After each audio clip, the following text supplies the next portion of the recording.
Hello again, viewers. You're welcome to another edition of the Now Show. On today's edition, we're going to be talking about the role of fathers in raising children. Our aim is always to raise overcomers and winners, and we feel that the role of fathers is really important. And joining me on this episode is my friend, our partner, Mr. Segun Akintemi. He's the CEO of Age Financials. Mr. Akintemi, you're welcome to Now Show. Thank you very much. Thank you. This subject of fatherhood is so passionate to us and very, very important because we know that. What is your view about the importance of fathers in raising children? Because, most families, the fathers are just physically there, they're absent. And this is not really a good thing, is it? What do you think? I think in discussing this topic, it starts from even defining who a father should be. And if you understand the personality of a father, it redefines how a father should behave. Because if you don't understand the fundamentals, I can tell you that it will be difficult for you to play a role as a father in raising, I would say, godly children. Godly children. And I think the starting point is looking at, yes, maybe we should go spiritual first. Thank you. Go to, I think it's Psalm 127 verse 3, and it talks about children being a heritage from the Lord.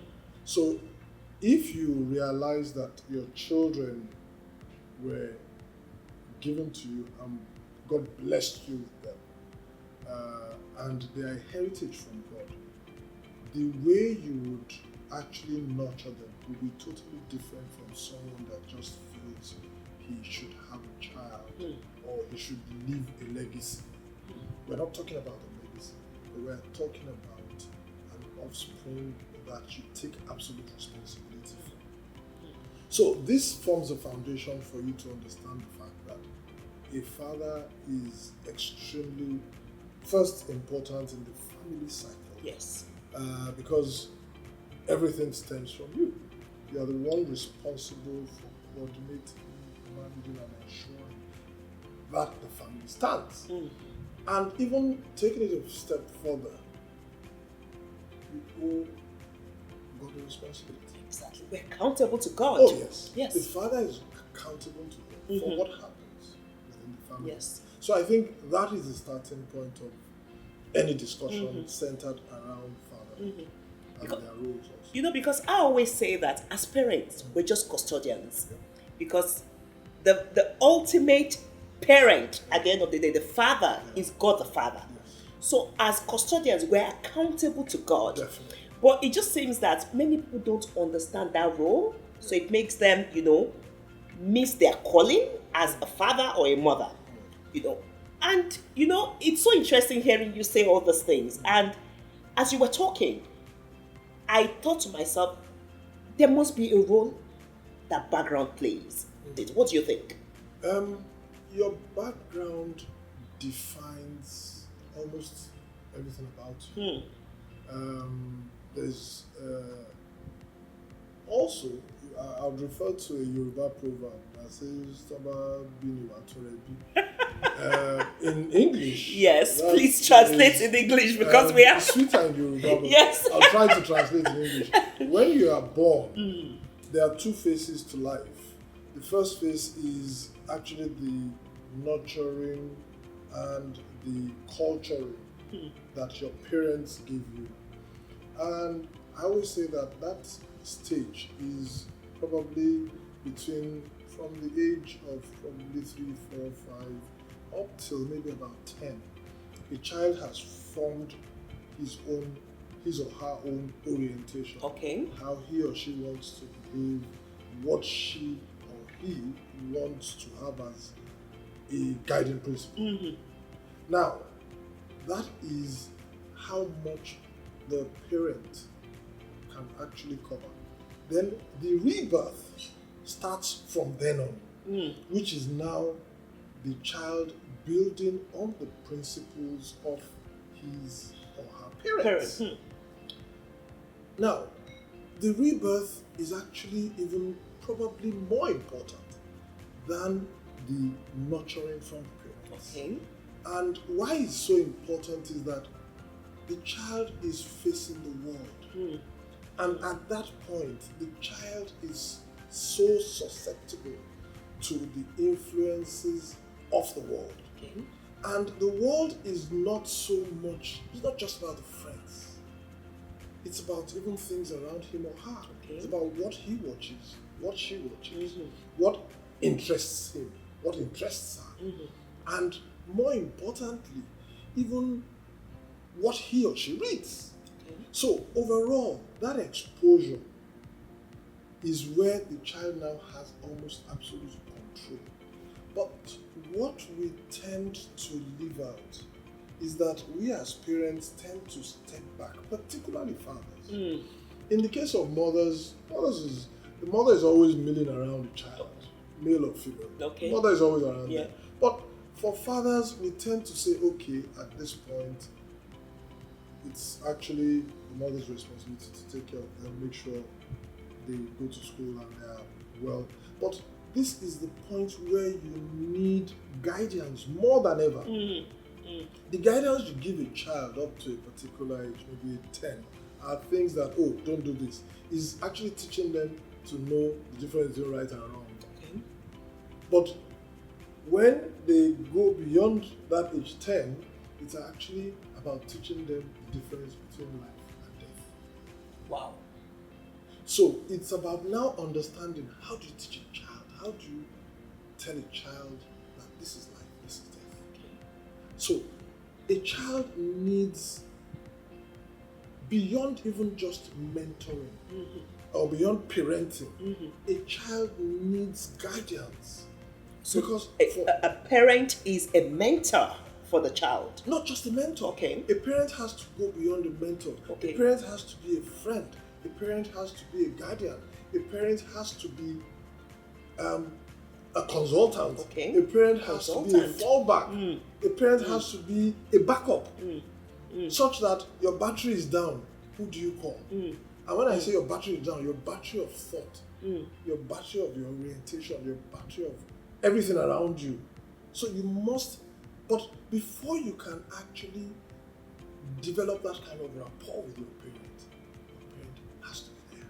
Okay. So tell me the practical tips for today's father. What should he be doing? So that the child will see him as being there. You know, the interesting thing is, Yes.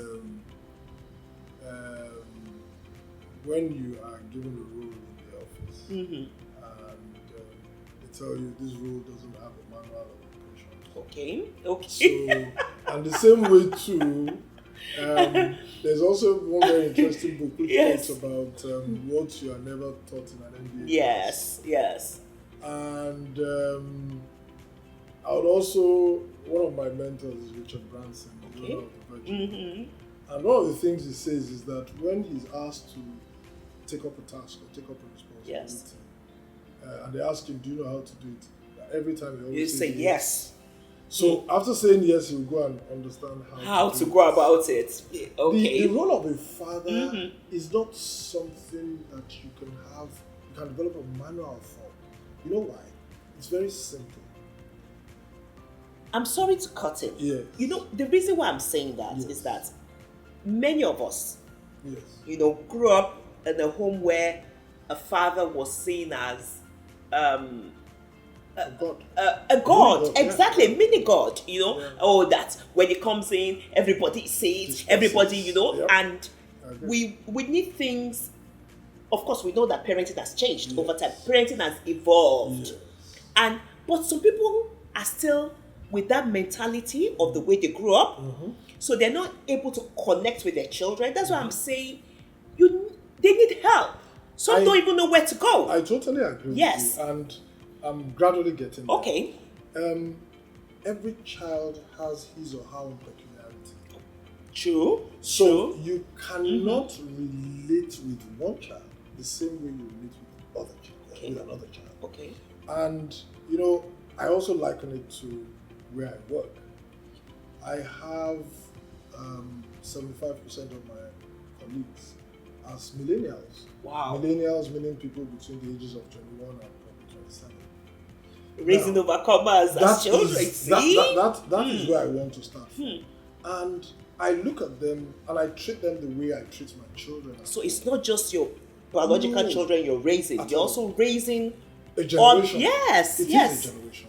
Now, the orientation is a bit different. Very, very different from the way we were raised. We were brought up to adore and worship our parents. We were not brought up to talk to our parents. But nowadays, there's a difference between when you talk to somebody and when you talk with somebody. Now, our parents talked to us. They didn't talk with us. They didn't talk with us. Yes, you're so right. Now, the problem we have is that some of us have that orientation that we have a right to talk to our children. Unfortunately, the children are being brought up in a generation where they would need to be spoken with and not spoken to. So, number one, you need to learn the art of talking with. Now, I'll break it down. To talk with somebody, you need to first understand what I would call someone's frame of reference. And your frame of reference is about understanding your thought process. So I have to understand or try to go deeper into that child's head. What is he thinking? How is he thinking? What do I think his next steps? What are the things that are common around him? What are the things that he likes? What are the things that he doesn't like? So I have to first understand that well. So when I understand your frame of reference, what that does is that it helps me define how I can break through that your thought process. Sit back and imagine you're trying to deal with a child who's naturally laid back, conservative. And you feel that, the fastest way to get him out of his mood is to actually kill him. Or the fastest way to get him out of the mood is to persistently shout. Or is to persistently make so much noise. What happens? You lose that child. And the issue is that our children have an extremely low tolerance. And once today's children, once they tolerate you up to a point, their snapping point is very, very, very short. In our own case, we could not dare snap at our parents. Yes, you're so right. And you're so right. How so dare you? You dare not even say you want to go into your shell. What shell? They will smash the shell. There's nothing like a shell. So, but for the children of nowadays, they will go into their shell and you can never get them back again. So, first you need to understand their thought process. And from their thought process, you'll be able to say, okay, this is how I'm going to develop a means of communicating with this child. And you now have to start sitting them down. You have to now discuss. Because it's not about saying, okay, this is what I want, so be it. Because the minute you start, there's no issue of instructions. There are no instructions. There have to be discussion. Okay, why do you want to do this? What is the rationale? And you also roll it back a bit and, in everything in life, there has to be an objective. True. So, True. You have to come from what the objective is. So, you have to make that child see the rationale behind your thinking.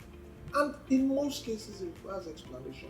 I was going to ask that, so does that mean that we explain everything to them? You have to explain every decision you are taking and almost make them responsible for that decision. Okay. Because, you see, the children of nowadays, they have, which is a major issue, which is another different topic. They have this mentality that they have this entitlement mentality. That's true. such that they feel that it is their birthright. And it is your responsibility to provide everything over and above what they require. To the extent that I hear today some grandparents are still paying the cheap school fees of their grandchildren, which I find that is the kind of mentality. So they feel they're entitled to everything. Yes. Now, you have to explain to them that yes, you're entitled to it, but there's a point where you also have a responsibility. And you need to start making them responsible even from the home. A child that is not used to or that doesn't even understand why I should wake up and lay my bed. It starts Can from you imagine? things as small as that. By virtue of the fact that a lot of parents have a bit of what I would call a background that doesn't really give them a better understanding of handling such situations. So what you'd find is that a child says he or she wants something. Snap of a finger, they get it. Oh, I want to satisfy my child. I want him to be happy. I want him to be comfortable. But whether spiritually or otherwise, those things are wrong. So by the time the child gets used to a particular pattern of life, or the child sees that, oh, Mr. A is my friend, how the father did this, the mother did this, so why shouldn't I have it? So where you say, oh, I can't afford it, or you shouldn't get it, yes, and you can't justify why. So to deal with the entitlement syndrome, you must be able to explain and justify why a child should go on a particular path. Now, this is where the foundation of religion also comes in. So where the child has been brought up in a very decent Christian background, with a good background, what happens is that you can use real life experiences and actually use the word of God to realign that child's thought process to the extent that the child actually now starts thinking, yes, I think what my father or mother is saying makes sense. Now, children... A son of venerable, so I'm sure that has helped you. Yes. And you know, what is also, what we need to be very careful with is the fact that, you know, how many of us can open our mouth and say, remember the son of who you are? It's difficult for the parents of today to say that, because when they look at their own antecedents, they'll say, can I tell my child to do as I do? So where you cannot use yourself as an example to your child, it becomes a problem. So for every action a father is taking, you must realize that even if you can't see the repercussion physically with your eyes, you see it through your children. Wow. Because truly your children are the story you tell into the future. Oh yes. Yes. Well, they are about the future. yourself. Yes. They are the future. So when you sit back and you say, oh, 40 years ago, my father, when I was living home and going to secondary school, my father said, remember the son of who you are. And we hear that a lot. That resonated. Yes. But for the child of today, how many parents can look their child in the eye and say, remember the son? Wow. So that school of thought that our parents' way of doing it, of where you had that overbearing father who was feared and revered, they are saying that, that school of thought believes that system is better. So, from what you're saying, I would say the system is better. You see, going back to our topic. Yes. Fatherhood has not changed. The principles of fatherhood remains the same. Is very much the same, and is exactly as it was in the beginning. It's now and forever shall be. It is the same. It is the approach that you continue to fine tune. Wow, So that's true. the approach is what we're yes, fine-tuning. yes. So we're saying instead of talking to, we should Talk with. So when you start talking with a child, it's a different means of communication. So, but for our parents, they talked to us, and that probably is based on the orientation at that time. So what we're dealing with now are millennials who don't even understand why they should do things. They don't even know it. So we need to actually take a few steps back. So for fathers, you need to take a few steps back and say, okay, what kind of example is my action depicting at home? What kind of example are my words depicting at home? What kind of example does my profession depict at home? There's so many factors around it, and it's so unfortunate that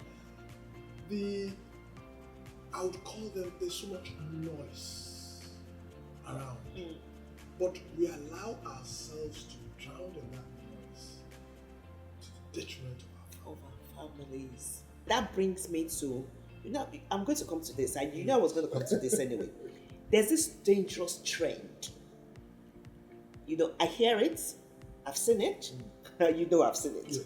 Where fathers neglect to be a part of their children's lives and upbringing. I mean, it's absurd. Especially a man who believes that is having issues with the children's mother. And that makes you say that you're not going to be a part of the child's life? On CNN, there's this program they show.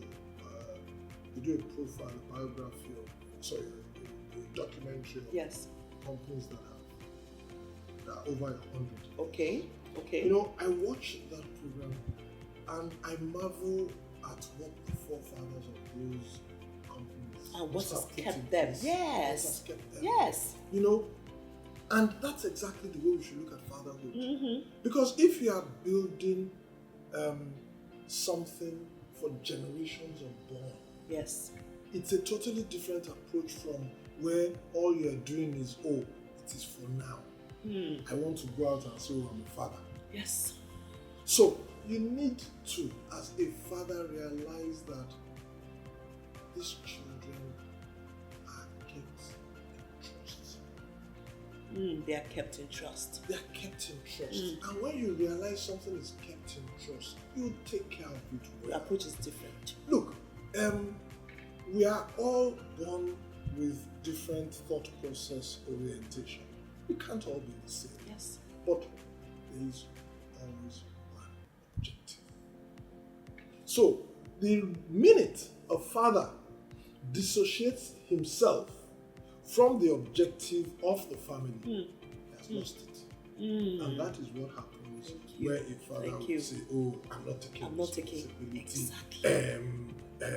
Because the mother said something to me. What an excuse. An excuse. There is nothing. What happens between the two of you stays between the two of you. Exactly. And you should not actually infiltrate to the children. Because when you decide you are going to get married, there's an objective. And that objective must be pursued. Yes.